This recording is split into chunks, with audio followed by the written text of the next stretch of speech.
Boa noite, pessoal.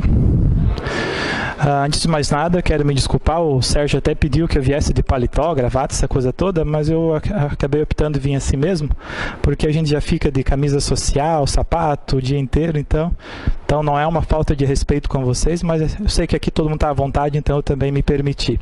Não sou palestrante, então se eu gaguejar aqui na frente não vale rir, tá bom?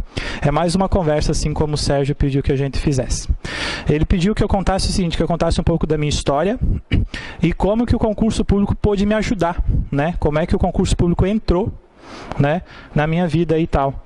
Então, eu vou tentar, assim, de uma forma bem sucinta, contar para vocês. Então, assim, eu sempre fui, né, muito promissor, né? Então, eu sempre tive carreiras, assim, excelentes, tanto é que eu comecei colhendo beterraba, né? Então, eu sou natural de Urubici. Quem conhece Urubici aqui, levanta a mão. Legal? Muito obrigado. Quem não conhece, não pode morrer sem conhecer. Verdade, muito bonito. Então lá só tem agricultura e turismo, né? Como a gente não tinha muitas posses e tal, a gente tinha que trabalhar na agricultura, ganhava lá seus R$25 por dia colhendo beterraba. E foi assim. Até que um dia eu tinha uns 20 anos de idade, claro, eu vou contar um pedacinho da minha história, se a gente fosse contar a vida da gente, né? Inclusive vocês, se fossem fazer isso, daria muita coisa. Contar um pedacinho. Até que um dia eu tinha 20 anos de idade, hoje eu tenho 28, então fazem 8 anos atrás, e estava muito quente. E eu olhei para aquela roça, tanta coisa para fazer, eu disse, quer saber, eu vou estudar. Verdade, foi assim mesmo. Claro, como o dia, eu vou estudar. E eu morava em Urubici e tal, e nisso um irmão mais velho veio morar em São João Batista. E eu vim junto. Trabalhava lá, roçando pés de eucalipto. Quem conhece o trabalho sabe que volta e meia você precisa cuidar disso, roçar e tal. E eu fazia isso, né? E eu pensei, eu vou ter que estudar, então eu comecei a fazer faculdade de Direito aqui em Brusque. Então todo dia eu vinha e voltava e trabalhava lá, roçando pé de eucalipto, mas fazia Direito na Unifeb. Então começou assim. Para dar conta de pagar a faculdade e tal, lá em São João Batista, depois, em questão de alguns dias, eu consegui trabalhar numa fábrica. E para complementar a renda, aí eu dei um salto na minha carreira. Eu fui trabalhar no Bailando Tio de Casqueiro. Aqui foi assim, né? Fantástico. Então, quem conhece que levanta a mão. Não? Vamos lá, gente, sinceridade. Ah, show de bola, eu sabia, sempre tem alguém. Então, eu trabalhava lá de segurança, né? Eu era bem mais fininho mesmo. Era magrinho, né? Passava fome, pô. Então, se dava alguma briga, o que a gente fazia? Você pode notar, o segurança que trabalha, ele trabalha sempre com colete cheio de bolso. Não é por acaso. Porque se você tem um bolso aqui, você pode encher com alguma coisa. Então, botava a carteira aqui, celular aqui, ficava assim. Né? Ninguém mexia com você porque você fazia cara de mal a noite toda, era assim que funcionava. Você dava uma briga, você esperava 3, 4 chegar junto, né? Para daí você tentar separar, era assim. Então lá ganhava 30, 40 reais a noite e trabalhava numa fábrica de dia, mas pagava a faculdade, era isso. Até que um dia, olha só, cursando Direito, a gente sempre dava um jeito de ir nessas festinhas de faculdade e tal, e eu ia para me alimentar, porque era muito difícil mesmo, minha grana era contada. Isso em 2006, 2007, agora. Né? Então eu conheci um pessoal que trabalhava no BESC, né? O nome dele era Fábio Micheli, e ele trabalhava no BESC em Guabiruba. E ele falou, Júlio, por que você não faz concurso público e tal? Faz, cara, porque, pô, tô inteligente aí e tal, encheu a minha bola, né? Pô, cara, vou fazer, mas eu não tenho material. Ele me deu uma apostila, me emprestou, né? Mas ele me deu, nunca mais devolvi pra ele. E foi assim que entrou a ideia do concurso na cabeça. E eu trabalhando ali e tal. Mas teve uma coisa determinante. Assim, primeiro, eu quero deixar claro para vocês que eu sou católico. E o concurso, para mim, está muito ligado à ideia de Deus. Eu acredito na providência divina, acredito mesmo. Se você tem um objetivo, mas você não acredita em Deus, não faz muito sentido. Porque você vai passar no concurso, ter uma vida legal, adquirir bastante coisa, você vai morrer, e aí? Não faz muito sentido. Um belo dia, eu fazendo Direito na Unifeb, vindo todo dia de São João, estava muito cansado. Na fábrica eu trabalhava num curtume. Curtume, aqui é uma foto que eu peguei, uma foto leve, tá, gente? Porque quem conhece um curtume sabe que tem couro cru. Tiram da vaca e tal. Gente, é um cheiro terrível. Vocês não têm noção. Vocês não estão perdendo nada, tá? Essa bota de couro que a mulherada gosta de usar no verão, dá tanto trabalho para fazer... No inverno, desculpa. Dá tanto trabalho para fazer que vocês não acreditam. E eu trabalhava lá, das 5 da manhã a 1h30, em São João Batista. Então, acordava às 4h20, trabalhava até 1h30, chegava em casa, fazia o almoço rapidinho, e vinha para a faculdade, voltava, 11 horas dormia, 4h20 acordava, ia, né? E ali, trabalhando. Um dia eu cheguei na faculdade e perguntei, pessoal, vocês não sabem de algum emprego, primeira fase de Direito, vocês não sabem de algum emprego aqui em Brusque, que está eu precisando, sei lá, um escritório de advocacia, primeira fase de Direito, pensando nisso, né? Para mim trabalhar, aí o colega fala assim, Joilson, pô, o que acontece? É que eles preferem as mulheres, né, para trabalhar, porque além dela atender, ela já faz cafezinho, já limpa lá a sala e tal, né? Pô, altos ânimos pra gente, né? Mas beleza. Nessa época eu participava de um grupo de oração jovem lá em São João Batista chamado EJU. E tinha um amigo meu que ele falava assim, Joilson, se as coisas são de Deus, elas acontecem. Eu lembrei daquilo, repeti, se é de Deus vai aparecer alguma coisa. Não levou 5 minutos. Não levou. Chegou o professor, pode ter levado menos, mas não levou mais. Chegou um professor na sala de aula, ele era o coordenador do curso. Pessoal, chegou um cidadão aqui procurando um funcionário. Ele pediu que eu indicasse alguém, mas eu não vou indicar, eu vou fazer um sorteio. Interessados estão na minha sala. Fomos em 8, lá na sala dele. Chegamos os 8 lá e tal, ele disse, olha, ele pediu que eu indicasse alguém da primeira ou segunda fase de Direito, olha só. Mas eu não vou indicar fazer o sorteio. Quem está trabalhando não pode participar do sorteio. Professor, eu estou trabalhando, num curtume lá, mas estou trabalhando. Então você não participa do sorteio. Sentei. Como o pessoal viu o que tinha acontecido comigo, os próximos que foram questionados já disseram, olha, eu não estou trabalhando. Né? E eu fiquei ali. Mas quando eu sentei, eu disse, não, eu vou precisar fazer alguma coisa, porque realmente eu quero participar desse sorteio, né? E levantei, comecei, professor, coloca aí, eu trabalho num curtume, onde já se viu, pá. O pessoal da sala intercedeu por mim lá, olha, professor, bota o nome dele e tal. Colocaram meu nome. Adivinha quem é que foi sorteado? Eu. Né? Aí então, depois eu descobri o que era o emprego, era no tabelionato Chevaerd aqui em Brusque. Trabalhei 3 anos no tabelionato, só depois que eu saí então para a Caixa Econômica. Por que eu conto isso para vocês? No tabelionato era um trabalho bem legal. Eu ganhava R$650 por mês, isso em 2007, 650. Eu pagava a faculdade, daí nessa época eu estava sempre atrás de bolsa de estudo. Cantava no coral, sabe essas coisas que você faz para pagar despesa? E dividi aluguel aqui em Brusque. Aqui em Brusque eu morei, em 3 anos, eu cheguei a morar em 7 lugares diferentes. Porque se você não tem grana para pagar o teu aluguel sozinho, você divide. E era assim. E eu tinha casos de professores meus que contavam que quando eles passaram pela mesma situação que eles se mudaram mais de 9 vezes em um ano. Então eu sempre lembrava desse professor, 7 vezes para mim tá tranquilo, né? E foi assim. Beleza, trabalhando no cartório e tal, não sobrava dinheiro, para vocês terem uma ideia, para mim comer lanche na faculdade. Então eu almoçava ao meio-dia e só voltava a comer 10 horas da noite quando eu chegava em casa. Porque o meu dinheiro, o meu foco que era fazer faculdade de Direito. Não importava o resto, eu só queria estudar. Eu acredito que foi por isso também, pela determinação, que as coisas aconteceram. Né? Então, quando você faz o possível, Deus faz o impossível, eu não tenho a menor sombra de dúvida. Né? Beleza. Só que o cartório começou a ficar um pouco difícil trabalhar lá. Eu era o único que não era de Brusque e tal, meio complexado, porque aqui ninguém gosta de mim, coisas desse tipo, entendeu? E isso atrapalha qualquer profissional, atrapalha. Até eu resolver isso e tal, eu estou lutando, estou batalhando e tal, mas ficou muito difícil trabalhar no cartório. Até que um dia, fazia 1 ano e meio que eu estava trabalhando lá, aconteceram umas situações bem difíceis. Eu disse, quer saber, eu vou estudar para essa merda de concurso. Falei bem assim para mim, eu vou estudar. Porque eu já tinha feito alguns, depois daquela conversa com o cidadão, com o Fábio que trabalhava no banco. Mas eu não estudava. Eu vou fazer. Vou ver se eu passo. Banco do Brasil, MPU, Tribunal de Justiça de Santa Catarina, IBGE. Para o IBGE eu passei, mas aí eu não quis entrar porque era temporário, então era uma furada. Mas eu não estudava. Mas quando aconteceu isso no meu trabalho, eu disse, eu vou estudar para esta merda de concurso. Porque eu estava tão irritado, até me perdoem o palavrão, mas às vezes eu acho que isso acontece com vocês também. Eu estava tão irritado e tão preocupado, disse, eu vou ter que fazer alguma coisa diferente. Aí eu comecei a estudar para entrar no BESC.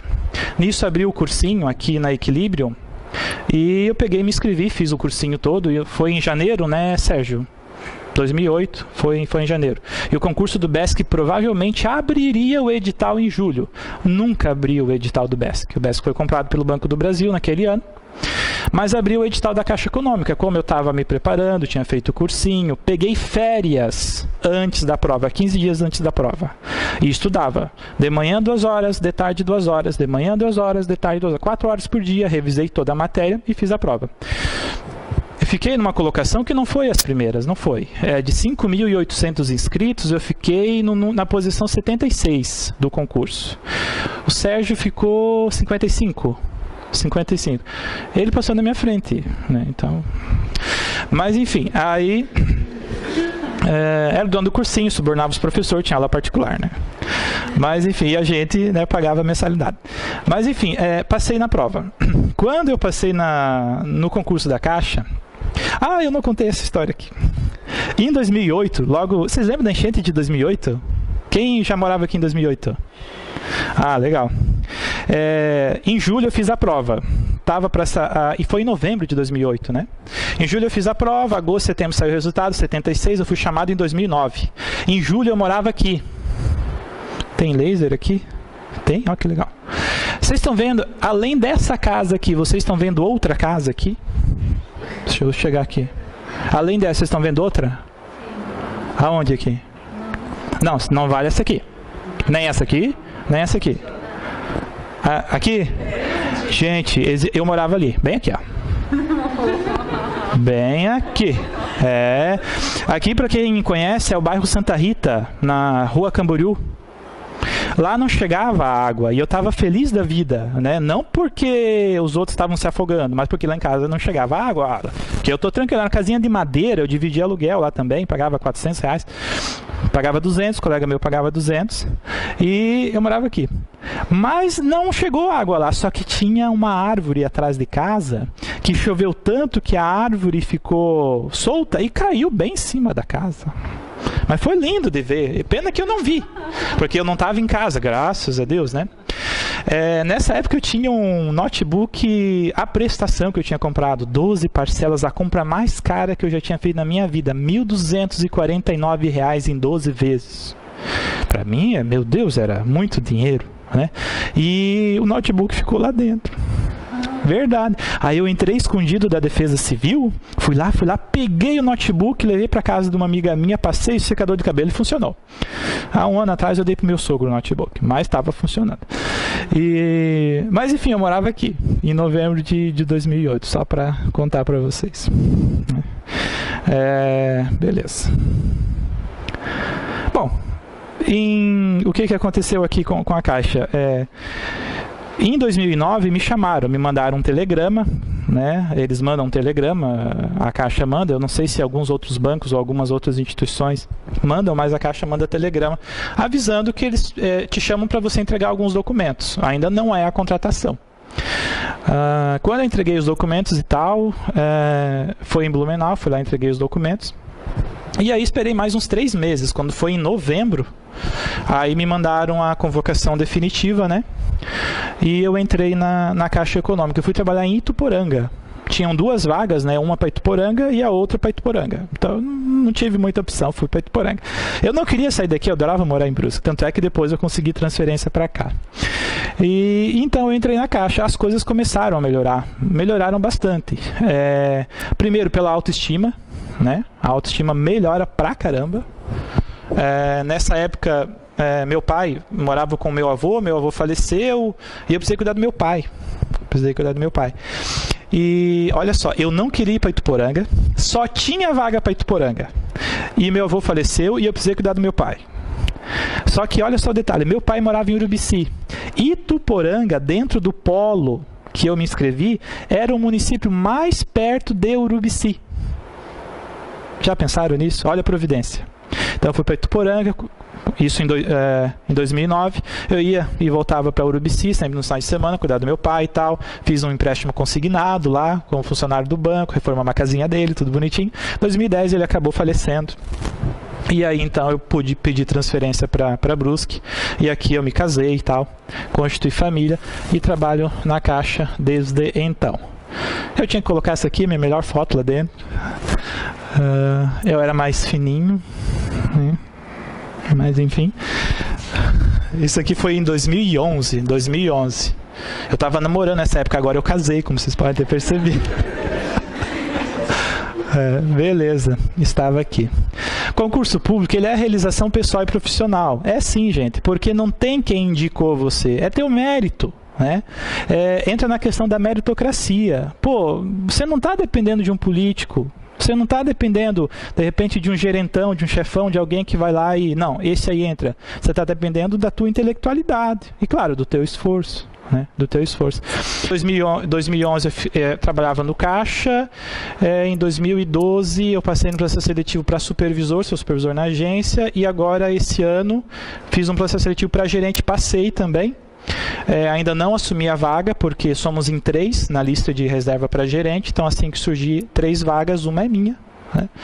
E tive bastante felicidade mesmo, né, nessa questão. Com grandes poderes vem grandes responsabilidades, o trabalho é difícil, você que vai ser concursado vai assumir inicialmente uma função de técnico, ou enfim uma função inicial, mas logo você vai ter uma função de confiança. Né? Isso vai exigir de você da mesma forma que exige de mim e exige do Sérgio, né? O trabalho, ele é muito bom, gratificante, mas ele também exige, tá? Ainda mais na administração pública, que tudo é fiscalizado. Tá? Aquilo que não é fiscalizado, que você vê na televisão, está muito distante da realidade de um INSS ou de uma Caixa Econômica, gente. Nós temos que prestar contas para muita gente, tá? Então vem muita responsabilidade mesmo, tá bom? Uso do seu potencial. Você não faz o concurso público, claro, você quer ter uma estabilidade, você quer ganhar dinheiro. Mas não faça pelo dinheiro, não faça. Um professor meu, ele dizia o seguinte: a maior parte das pessoas, em nível de intelectualidade, ela está aqui, ó, no raso. Subir disso, se elevar, é uma tarefa muito difícil porque as pessoas não gostam de estudar. Eu não gosto de estudar. Eu estudo porque entendo a necessidade de estudar. São raras as pessoas que gostam de sentar e ficar horas na frente de um computador, estudando na frente de um livro. São raras as pessoas, porque é difícil. E poucas pessoas estão dispostas a esse esforço. Tá certo? Poucas pessoas estão dispostas a esse esforço. Sair desse senso comum de que saber pouco é isso que importa e acabou, é muito difícil. É muito difícil. Então, quem entende a necessidade não precisa gostar. Mas quem entende a necessidade de estudar e de se esforçar, essas pessoas com certeza vão conseguir muitos objetivos, entre eles passar no concurso público. Porque isso aqui não precisa ser a meta da vida de vocês, é uma das metas. Depois que você passa, você vai construir outras coisas, você vai buscar outras coisas, né? Mas sair desse raso é o que vocês precisam fazer, né? E que a gente precisa fazer todo dia também. No meu trabalho, quando eu trabalhava na agricultura, até mesmo quando eu trabalhava no Curtume, tinha meus amigos que eu gostava de conversar, conversas particulares, e tinha também os colegas de trabalho. Quando você trabalha em lugares assim, você não se eleva, você não se constrói, porque o nível da conversa, às vezes é falar da vizinha que traiu o vizinho, né? Tantas coisas que a gente conversa. Se você trabalha em empregos que te exigem intelectualmente, os teus colegas também são exigidos. Conversa é outra. Sabe? Te agregam coisas. Não quero que me entendam mal, não é esse o intuito. Eu trabalho em tal lugar, quer dizer então que eu sou ignorante. Não é isso, né? Mas depende da conversa que você tem com um amigo, com um conhecido, aquilo te constrói. Não é verdade? Qual é a probabilidade de autoconstrução quando você trabalha, por exemplo, num chão de fábrica? E qual é a probabilidade de autoconstrução quando você trabalha num fórum? Vocês já pensaram nisso? Né? Então, quando você estuda para um concurso público, você tem que usar o seu potencial. Você faz o concurso público não só para ganhar dinheiro. Você vai ganhar dinheiro, mas você faz para usar toda a sua intelectualidade. Isso é importante. Deixa eu ver o que aconteceu aqui. Aqui. Eu coloquei a Ferrari justamente para dar o seguinte exemplo. A maior parte das pessoas são Ferraris andando a 10 por hora. Ferraris andando a 10 por hora. Por isso que eu já botei aqui o Rubinho Barrichello. Né? Porque tem nas mãos uma máquina fantástica, né? Tem nas mãos uma máquina fantástica, mas não utiliza todo o potencial dela. Quantas vezes você já deve ter pensado, quem já fez algum concurso aqui, poxa, se eu tivesse estudado mais, eu acho que eu tinha passado. Já não rolou isso? Né? Na prova da faculdade, poxa, se eu tivesse estudado mais, eu tinha passado. Porque não estava tão difícil. Né? Ferrari andando a 10 por hora. É isso. É isso. Então, assim, você faz concurso, gente, é realmente para expandir, usar tudo aquilo que Deus te deu, pô. Entendeu? Porque a intelectualidade é uma das ferramentas que você vai utilizar mesmo quando você estiver mais velho. Um atleta que joga futebol, o auge dele é o quê? Aos 20 anos de idade. Se passa dos 25, 28, ele já começa até a valer menos no mercado. Não é assim? Se você pega os grandes filósofos da humanidade, pensa um que você estudou na escola. As maiores obras que eles escreveram após os 40. Vocês sabiam disso? Você pega aí o Immanuel Kant, né? Famosíssimo filósofo. Ele escreveu após os 40 as obras dele, né? Habermas. Pega esses caras aí alemães, enfim, pensa num filósofo aí. Com certeza ele produziu muito após os 40. Porque a intelectualidade, ela dura muito mais do que o físico, né? Então, por isso que você precisa exercitar a tua intelectualidade, até mesmo no teu trabalho, né? E por isso que você precisa fazer um concurso público. Se você não está contente no teu trabalho, se você quer uma carreira pública, você precisa estudar, exercitar, e isso vai durar para o resto da tua vida, tá? A não ser que você tenha Alzheimer. Ferrari a 10 por hora. Eu vou encerrando por aqui. Como eu disse para vocês, eu não sou palestrante, mas espero ter ajudado vocês nessa caminhada que vocês têm aí, tá bom? Algumas dicas importantes que eu dou. Se você vai fazer o concurso, qualquer concurso que seja, não conta pra ninguém, tá, gente? Não conta. Você evita algumas coisas, do tipo, já passou? E aí, tá estudando? Se alguém te perguntar se você tá estudando, você diz que não tá. Fala, não tô estudando nada. Meu, e essa prova ali, cara, que tu vai fazer? Tu se preparou? Não, nada, você se matou de estudar. Mas você conta que você não fez. Sabe, não cria expectativa ao teu redor, cria expectativa para ti, não ao teu redor.